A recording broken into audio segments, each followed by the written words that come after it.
kuasa dalam namanya,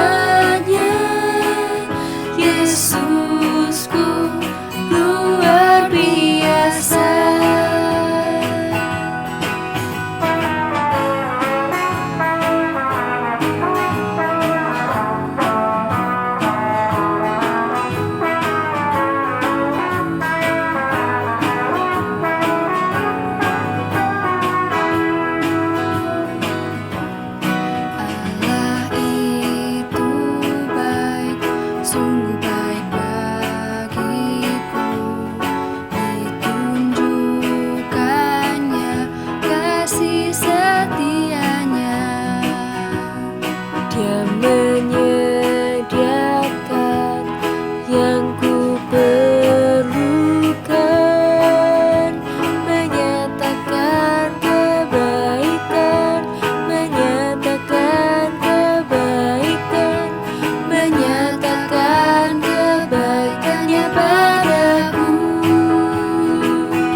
Oke, Shalom jemaat-jemaat MDC Bali, bertemu lagi dengan program Midweek Service, tapi kali ini program ini kita lakukan dengan virtual karena mengerti kondisi seperti ini. Nah, perkenalkan saya Bastian dan di sini saya ditemani oleh dua orang yang sangat spesial. Bapak Pendeta tercinta Pak Sunarmo Susanto. Apa kabar, Pak? Baik. Terima kasih. Puji Tuhan. Apa kabar Bapak Karta? Bapak Dokter Karta, apa kabar? Baik. Baik semua, puji Tuhan. Baik kita semua baik ya. Nah, kita akan membahas suatu tema yaitu bugar di masa sukar. Nah, saya sendiri juga kurang ngerti apa itu bugar di masa sukar. Daripada kita bingung apa, kita langsung tanyakan sama narasumbernya yang spesial ini, Pak Narmo. Apa itu yang dimaksud bugar di masa sukar? Baik, saya bacakan terlebih dulu ya ayat firman Tuhan dari 3 Yohanes pasal 1 ayat 2. Saudaraku yang kekasih, aku berdoa, semoga engkau baik-baik dan sehat-sehat saja dalam segala sesuatu, sama seperti jiwamu baik-baik saja. Bugar atau di dalam bahasa Jawanya adalah waras, artinya sehat secara keseluruhan. Sehat jasmani, jiwani, dan rohani. Tubuh sehat, pikiran sehat, rohaninya juga sehat. Itulah bugar. Sama seperti halnya semua orang tua yang baik di dunia ini pasti menginginkan agar anak-anaknya hidup baik-baik dan sehat-sehat senantiasa, kecuali kalau dia bukan orang tua yang baik. Nah, Tuhan itu baik, dan Dia menghendaki manusia ciptaannya hidup secara bugar, baik-baik dan sehat dalam segala sesuatu. Begitu. Nah, jawaban yang sangat melegakan ternyata. Nah, untuk lebih lanjut lagi, untuk pembahasan yang lebih seru lagi, saya ada beberapa pertanyaan nih Pak. Ini saya akan bacakan. Tapi kali ini untuk dokter, oke? Kita gantian.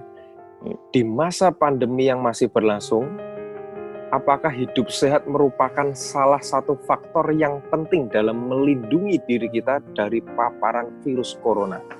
Kalau iya, mengapa demikian? Iya, jawabannya jelas iya. Jelas Di iya. masa tidak pandemi pun kan kita tetap harus hidup sehat. Apalagi Betul. di masa pandemi seperti ini dengan ada ancaman kan istilahnya. Kita tidak tahu kondisi ini akan bertahan sampai berapa lama dan virus ini juga tergolong virus yang baru. Jadi satu-satunya yang bisa kita andalkan ya cuman daya tahan tubuh kita. Daya tahan yang sudah Tuhan berikan ke kita. Gimana cara mempertahankannya? Yaitu tadi, hidup sehat. Tetap hidup sehat nomor 1 ya dokter. Tetap hidup sehat. Oke. Dan bersih. Nah, bersih.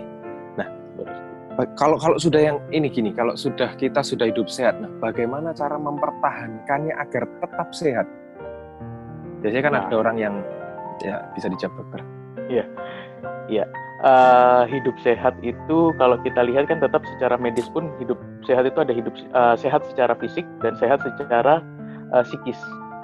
Fisik otomatis fisik akan otomatis kita jaga dengan berolahraga, dengan jaga pola makan, dengan hidup yang bersih, ya kan?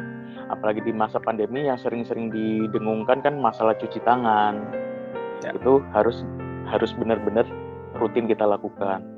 Kalau satu lagi adalah secara psikis gimana kita tidak menjadi depresi dengan kondisi seperti ini, tidak menjadi panik dengan kondisi yang tidak menentu juga.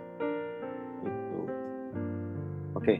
Nah, mungkin kalau saya melihat mungkin ataukah kita itu terlalu depresi, terlalu khawatir akan apa yang terjadi dalam diri kita pikir sampai mati-matian, akhirnya mungkin asam lambung naik, virus-virus yang lain akan masuk. Betul nggak dokter? Ya, betul. Nah, betul. Jadi ketika kita itu mengalami gangguan psikis tadi, itu ada ada hormon yang namanya stres hormon. Stres hormon itu yang akan mengganggu sistem kekebalan tubuh kita. Oke. Nah, sepertinya cuma ada satu yang bisa mengalahkan itu semua, dokter. Yaitu hati atau rohani kita. Nah, ini harus dijelaskan oleh Bapak Sunarmo untuk menangkal itu semua tadi. Gimana, Pak? Ya, tadi saya sudah sampaikan bahwa bugar itu meliputi jasmani, jiwani, fisik, psikis, dan juga kerohanian. Nah, saya menggambarkannya dengan sebuah ilustrasi begini. Kalau misalnya kita mempunyai sebuah mobil dengan merek tertentu, bagaimana caranya kita merawat mobil tersebut? Tentu saja cara merawat dan memelihara mobil tersebut adalah kita harus secara rutin membawa mobil tersebut ke bengkel resmi dari mobil yang bersangkutan. Misalnya mobil itu perlu ganti oli, ganti busi, cek tekanan angin, servis mesin, dan sebagainya. Nah, kalau mobil aja untuk dirawat, dipelihara harus dibawa ke bengkel secara rutin, maka kita ini manusia ciptaan Tuhan, kalau kita mau bugar secara keseluruhan, mau tidak mau kita juga harus datang kepada Tuhan. Bukan hanya pikiran kita yang datang kepada Tuhan, tapi tubuh kita pun juga perlu datang kepada Tuhan. Perasaan kita juga perlu kita bawa kepada Tuhan. Jadi seluruh hidup kita, baik secara jasmani, jiwani maupun rohani, kita datang secara rutin, beribadah secara rutin kepada Tuhan. Karena di dalam ibadah itu kita berdoa, kita memuji, menyembah Tuhan, kita mendengarkan firman Tuhan, dan kita dididik untuk hidup di dalam kebenaran. Karena kadang-kadang kita ini seringkali pikiran kita bisa tiba-tiba aja negatif, begitu kan? Nah, kalau orang berpikir negatif terus-menerus kan rasa khawatir, rasa takut itu bisa menekan jiwanya dia. Oleh karena itu perlu yang bersangkutan untuk mendengar tuntunan firman Tuhan apa bagi hidupnya. Karena saya percaya kalau hidup kita dituntun oleh firman Tuhan, saya yakin hidup kita pasti bugar. Amin. Pasti. Pasti. Tidak ada kata mungkin, tapi pasti, Pak Narmo ya. Pasti. Pasti. Nah, itu semua tadi jawaban dari Bapak Gembala. Nah, sekarang ada pertanyaan lagi. Ini ya. Apakah ada kolerasi antara kebugaran jiwani dan kebugaran rohani? Mungkin dijawab oleh dokter dulu. Apakah itu semua itu berhubungan mereka berdua itu? Atau kita bisa pilih salah satu aja nih, kita mau jaga yang rohani aja deh, yang jasmaninya nggak usah, aman-aman nggak kena corona atau kita nggak akan depresi dan lain sebagainya, silahkan dijawab. Atau butuh dua-duanya? Iya, tetap kita butuh dua-duanya. Kayak seperti yang saya bilang tadi kan, ketika kita terlalu panik, terlalu depresi, ada muncul dalam tubuh kita tuh stres hormon. Nah, stres hormon, iya, stres hormon ini akan mempengaruhi daya tahan tubuh kita. Jadi setidaknya untuk awal-awal itu kita akan lebih cepat untuk ngerasa berdebar, lebih cepat rasanya untuk capek, itu dalam jangka pendek. Tapi ketika dalam jangka panjang, otomatis kan istirahat kita akan terganggu, berikutnya pola makan kita terganggu, terus konsentrasi kita terganggu, jadi akhirnya semua aktivitas kita akan menurun karena stres hormon itu. Jadi ketika ditanya apakah sehat secara fisik itu berpengaruh, berkorelasi dengan psikis, jawabannya iya, karena ada hubungannya dengan stres hormon tadi. Sepertinya dua narasumber di sini tuh sama-sama dokter kalau saya lihat nih. Satu dokter secara jasmani, Bapak Sunarmo Susanto ini dokter untuk bagian ini rohani. Dan sekarang karena kedua jawaban dari narasumber kita ini sangat bisa menguatkan gitu. Kalau yang mau tanya tentang kesehatan dengan dokter, kalau rohani dengan Pak Narmo. Nah, sekarang untuk Pak Narmo, gimana Pak kira-kira? Memang benar atau enggak mereka jasmani dan rohani ini tuh memiliki hubungan?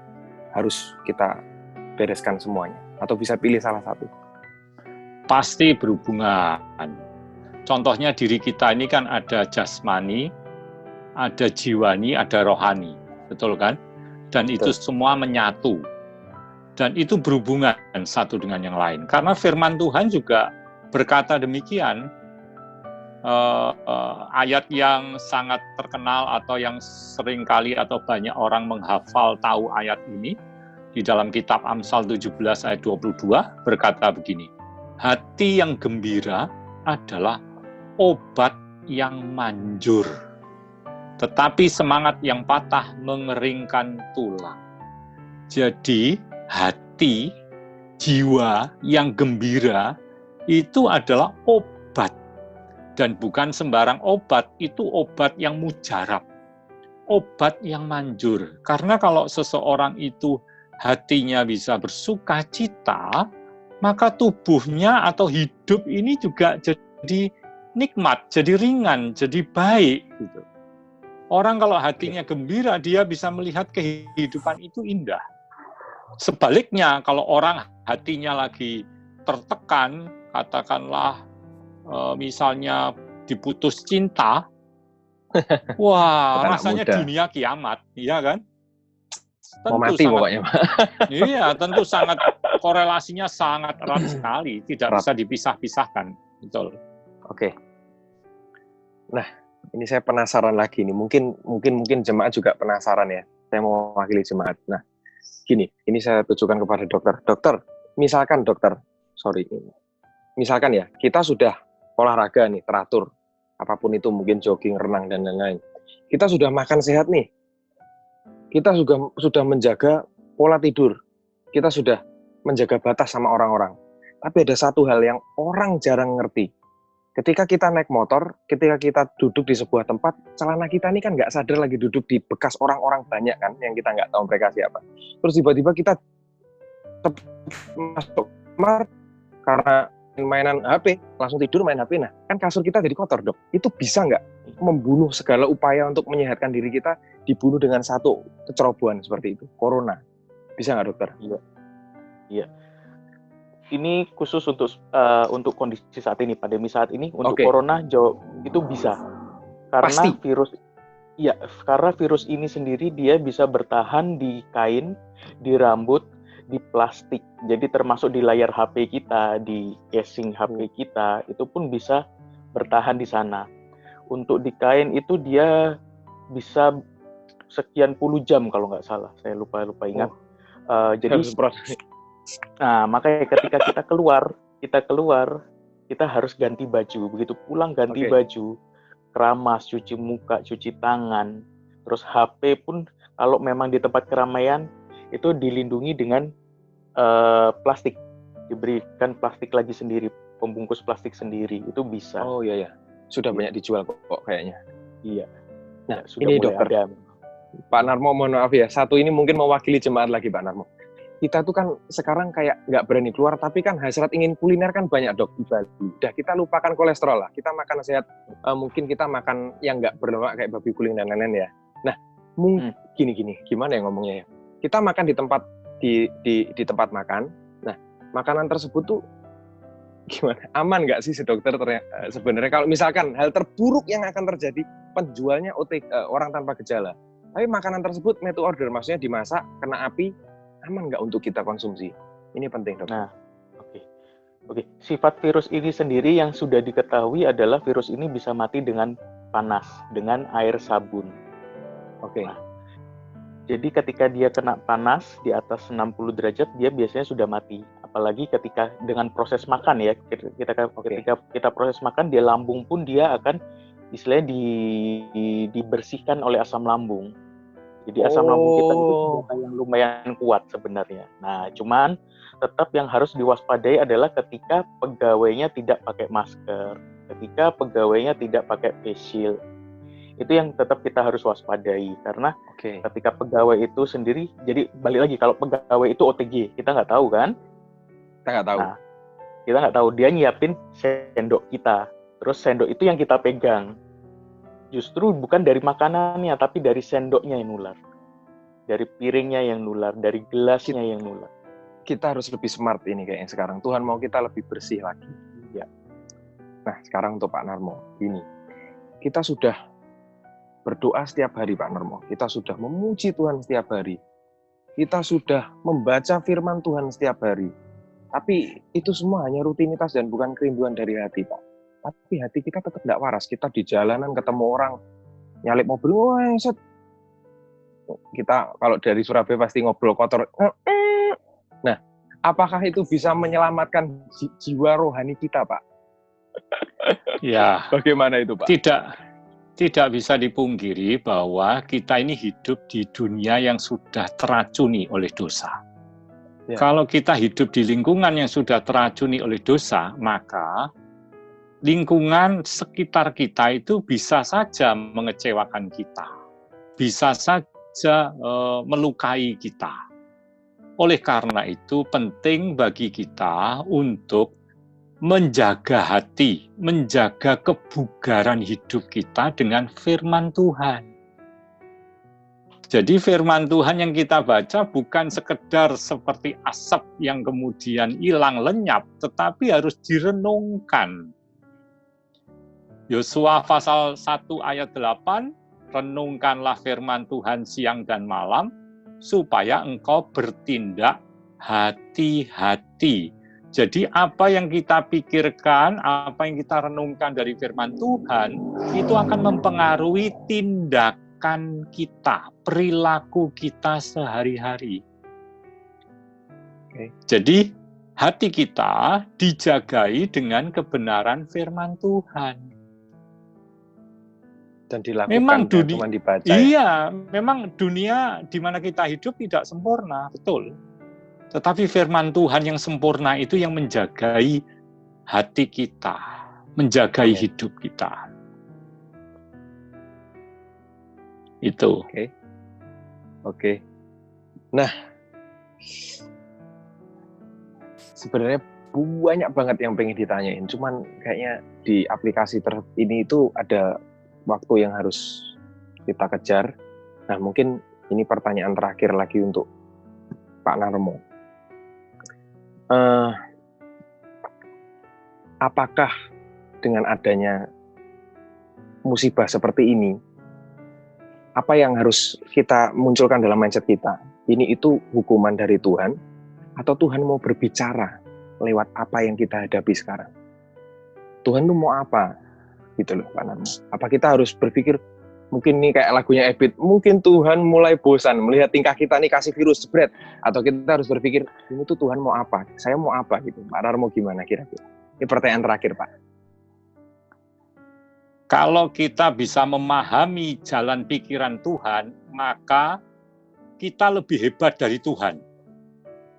Kita tidak akan pernah dapat bisa memahami jalan pikiran Tuhan.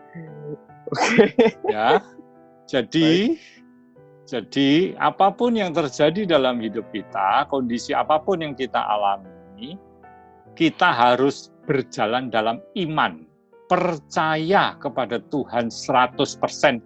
Tanpa kita bisa memahami 100%. Apa maunya Jangan minta memahami dulu baru percaya dulu. Dan melangkah dalam iman. Percaya kepada janji Tuhan, percaya kepada firman Tuhan, percaya Tuhan berdaulat atas segala-galanya. Ternyata pertanyaan saya memang tidak terjawab. Tapi beberapa orang berani menjawab itu, Pak. Dia mengerti firman. Enggak. Tapi memang enggak ada yang tahu Tuhan mau seperti apa. Yang jelas kita harus tetap seperti dokter bilang menjaga kesehatan tubuh, seperti Pak Pendeta bilang menjaga kesehatan rohani. Dan saya sangat rindu, mungkin jemaat semua juga sangat rindu mendengar kita bisa berdoa bersama. Mungkin Pak Narmo bisa kita berdoa bersama untuk mengakhiri perdebatan kita, bukan perdebatan, diskusi santai kita ini. Baik, mari kita berdoa. Mari. Tuhan Yesus, kami bersyukur atas anugerah kehidupan yang Engkau berikan kepada kami. Kehidupan yang kami terima dan alami setiap hari. Tolonglah kami ya Tuhan, agar tidak menyia-nyiakan kehidupan ini dengan hidup secara tidak bertanggung jawab, namun mengisi dan memelihara kehidupan ini dengan hidup secara bugar, sehat jasmani, jiwani, dan rohani, sehingga kami dapat berkarya secara maksimal sebagaimana seharusnya walau di tengah masa pandemi. Di dalam pertolongan-Mu jerilah kami dalam bekerja tidak akan sia-sia, namun Engkau berkati dengan keberhasilan. Anugerahkanlah hikmat-Mu agar kami memiliki hati yang bijak dalam menimbang setiap perkara dan mengambil keputusan dengan benar. Baharuilah hati kami untuk mengenal dan menaati tuntunan-Mu setiap hari. Bahkan doa-doa kami tidak akan pernah sia-sia, karena Engkau Tuhan yang mendengar dan mempedulikan kami. Kasih, kuasa, kesetiaan, dan hikmat-Mu tak terbatas ya Tuhan, sehingga orang yang berharap kepadamu tidak akan hidup dalam kekecewaan, melainkan akan hidup dengan pengharapan yang penuh. Demikian juga kami berdoa bagi bangsa Indonesia dan bangsa-bangsa lain yang terus dan sedang berjuang di masa pandemi ini. Ulurkanlah tangan mujizat-Mu, supaya angka kesembuhan meningkat drastis, angka kematian dapat dihentikan, dan vaksin dapat segera ditemukan. Memohon belas kasihan-Mu Tuhan, agar masa sukar ini dapat segera berakhir dengan kemenangan. Dalam nama Tuhan Yesus Kristus, Sang Juru Selamat manusia, kami berdoa. Amin. Amin. Amin. Terima kasih untuk waktunya Bapak Sunarmo Susanto. Terima kasih untuk waktunya juga Pak Karta. Dan terlebih saya mengucapkan terima kasih sebesar-besarnya untuk jemaat yang sudah meluangkan di waktu repotnya seharian penuh untuk menyisihkan waktunya untuk menonton video kita. Dan sampai jumpa di Midweek Service selanjutnya. Terima kasih, Tuhan Yesus memberkati. Tuhan berkati.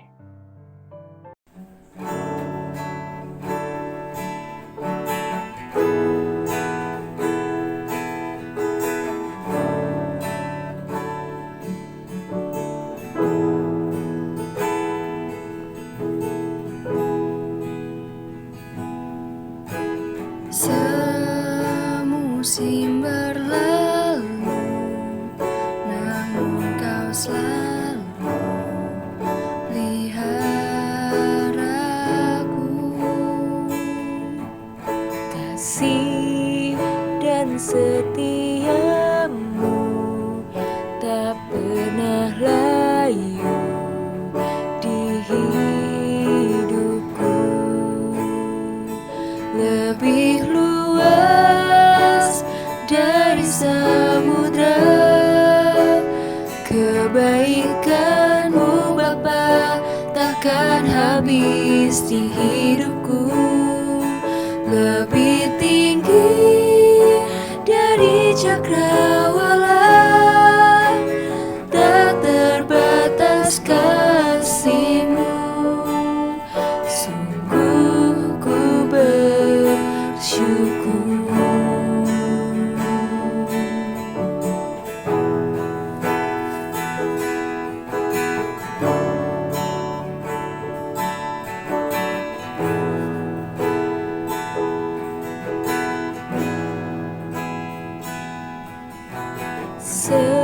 Semusim berlalu, namun kau selalu peliharaku.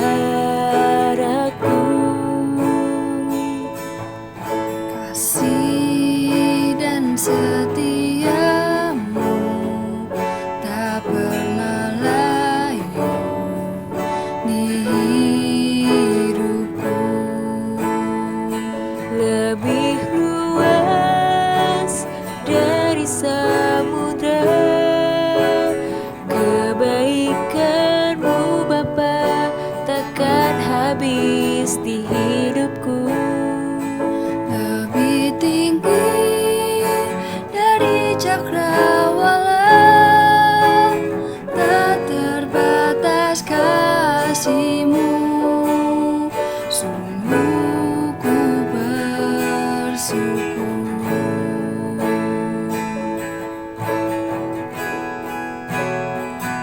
Lebih